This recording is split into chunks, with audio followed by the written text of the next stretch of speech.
The 2024 U.S. Olympic team trials for gymnastics are happening right here in Minnesota this week. The event is generating plenty of excitement locally. It's especially exciting for one Plymouth gym, who will have some representation on the national stage. I'll take you inside Mini Hops to see what that energy is all about. One, watching your toes. Day in and day out, Very strong pull. athletes of all ages are hard at work That was good, just you need to stop, right? at Mini Hops in Plymouth. We using from the top to the bottom, all our body. That's why our sport is unique. When you think gymnastics, Ankles together, big straight line. many don't typically think of men. A lot of girls, they see themselves like, oh, I could be like a Simone Biles. So where the boys like, no, I'm going for the soccer, or I'm going for the football. Remember to push down. But boys gymnastics director Kostya Kolesnikov wants you to know you should think of them. It is there. Men's gymnastics exists. Men's gymnastics is strong. Kolesnikov works with athletes at all levels and hopes to develop them for high-level competition. Gymnastics as a sport develops people for any kind of sport in a very, very rapidly and very unique way. He helped prepare athletes like 2020 Olympian Shane Wiskus. He's a Mini Hops and University of Minnesota alum. Now he's back in town to try for this year's Olympic team. We'll be cheering for him. I already have my sign for him. Kolesnikov will be in the stands. And Shane is inspiring the boys at Mini Hops. Coming in, getting to work hard, and then getting skills.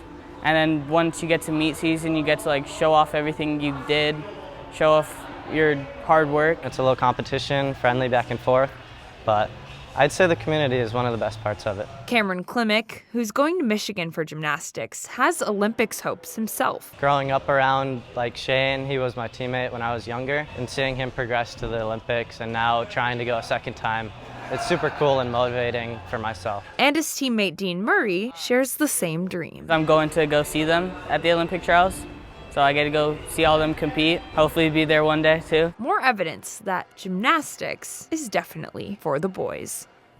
The U.S. Olympic trials begin this Thursday at Target Center in Minneapolis. In other news, Brooklyn Center police are asking for the public's help in solving an armed robbery. Police posted a photo this week of a vehicle they say was used to flee the crime scene. The incident happened last week near Evergreen Park. Police say the victim thought he was meeting someone to purchase a cell phone. He ended up getting robbed at gunpoint. Police are also encouraging residents who live in that area to check outside cameras that may have captured more footage of the robber's vehicle. Meanwhile, a controversial housing development in Brooklyn Center is in jeopardy. I don't think that project fits well on that property, so I will be voting no. Developer C. Allen Homes was planning to build 6 triplexes on less than an acre of land. The neighbors near 70th and Brooklyn Boulevard posted yard signs in protest. The council rejected those plans on Monday.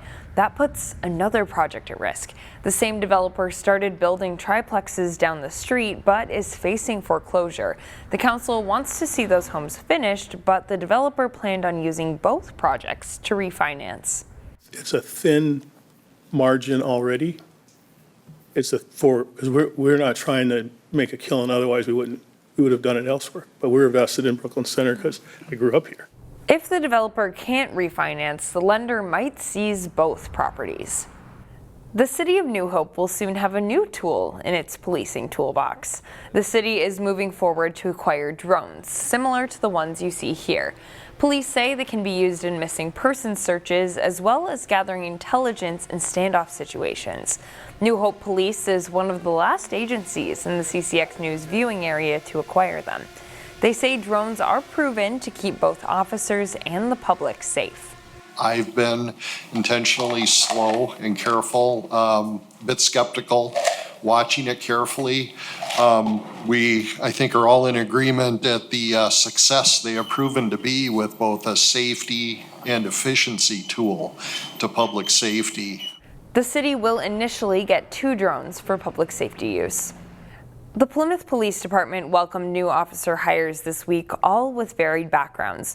The new officers, Jessica Peterson, Katie Saint, Max Scanshin, and Michael Tafe, were sworn in Tuesday. One of the officers, Max Ganshin, put his law enforcement career on hold until now to help with humanitarian relief in his native Ukraine. Plymouth also recognized the promotion of Scott Whiteford to the position of captain.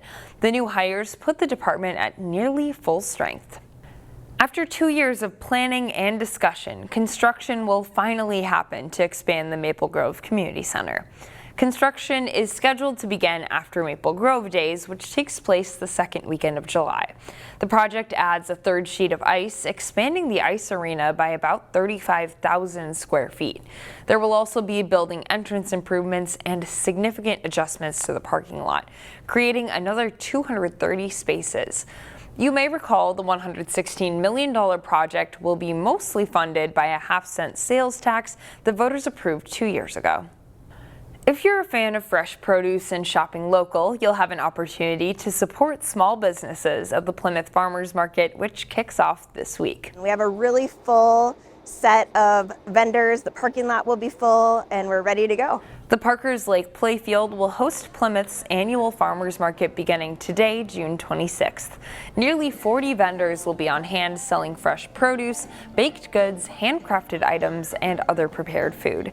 The farmers market runs every Wednesday through October 2nd from 2:30 to 6:30, and event organizers encourage people to bring cash because not everybody takes credit cards.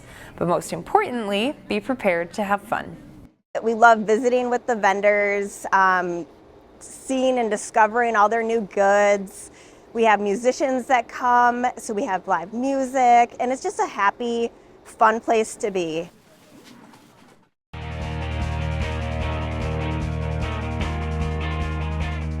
Summer team workouts are going on this month and next for high school athletes in several sports, including football. At Maple Grove, a familiar face is leading the way, though now in a new role. John Jacobson has the story. Adam Spurrell has been with the Maple Grove High School football program for nearly 20 years now. First under Craig Hansen, and for the past dozen years with Matt Lombardi as the head coach. Lombardi stepped down in the offseason, and Spurrell was named head coach in April. But he's keeping the focus on the players and the goals he has for the team this summer. 99% of our offense and defense are in, and then just having a sense of where we're at. We're heading up to Bemidji State at the end of July, and so it'll be good to finally get out and compete against some other schools. He's been amazing. I mean, all of us love him. He's very much of a player's coach and sees us as kind of his own kids. So it's been great having him. These are certainly different than the regular 11-on-11 practices you'll see come mid-August, but the Crimson know the sessions are important and what they need to work on in these 7 weeks. We really just get after it. It's big that everyone shows up, builds a tighter team bond. Summer's all just about getting ready for the season and kind of getting the swing of things in the routine. There's a lot of interest in Crimson football. 160-plus high school-age players are out here 4 mornings a week, with a separate session for over 100 middle schoolers. We're getting the youngins some looks, getting them more comfortable in our offense and defense. So we do that out on the field, throw some pounds on the young ones coming in too in the weight room. So we really just get after it. In Maple Grove, John Jacobson, CCX Sports. Many highly recruited football players choose to make their college decisions before their senior seasons begin. That's the case for a local standout who says he'll stay in the Twin Cities to play college football. Coming back! For senior-to-be Abu Tarawallie, who attends Heritage Christian Academy and plays football in the Providence Academy co-op, choosing to play for the Gophers just seems like the right fit. First of all, I love Coach Debo, the defensive line coach. Amazing guy. He's like an older brother, just always giving me advice. He texted me before this practice, actually. Secondly, I want to stay close to my family, my mom. It's just me, my mom, and my brother, so I want to stay close to them. And third, just meeting all the players, meeting all the staff. They just seem like the best fit for me, and they look like they're going to do what's best for me and not just best for themselves. 6'3", 270-pound defensive lineman Tarawallie joined a large crop of players who recently verbally committed to Minnesota. It's a decision he's glad to have out of the way. Well, originally I wanted to get it done around August before senior year, yeah. But then after visiting the Gophers facility a few more times, talking to them a few more times, I just realized why wait when I already know that this is the right fit for me and this is where I'm going to go. In the winter season, Abu helped Heritage Christian to the state Class A tournament in basketball, a sport that helps his football skills. I love basketball. Basketball is actually my favorite sport. So if I was better at basketball, I'd rather play basketball in college. Basketball really helps with footwork, speed, change of directions. Like a lot of the D-line moves I've noticed that I use are just basketball moves. A lot of drop steps, a lot of spin moves. So it's just really helped a lot and helps with cardio, of course. As for this summer, Abu Tarawallie will mostly be working toward helping his Providence Academy football squad be at its best when the fall of his senior season rolls around. Mostly just lifting and practicing here. I want to keep it minimal, spend time with my team. I'm not going to go to too many outside sources just because I'd rather build up the camaraderie of the team than just me get better and leave my teammates behind. Jay Wilcox, CCX Sports. Find more prep sports games and highlights at ccxmedia.org and follow us on social media.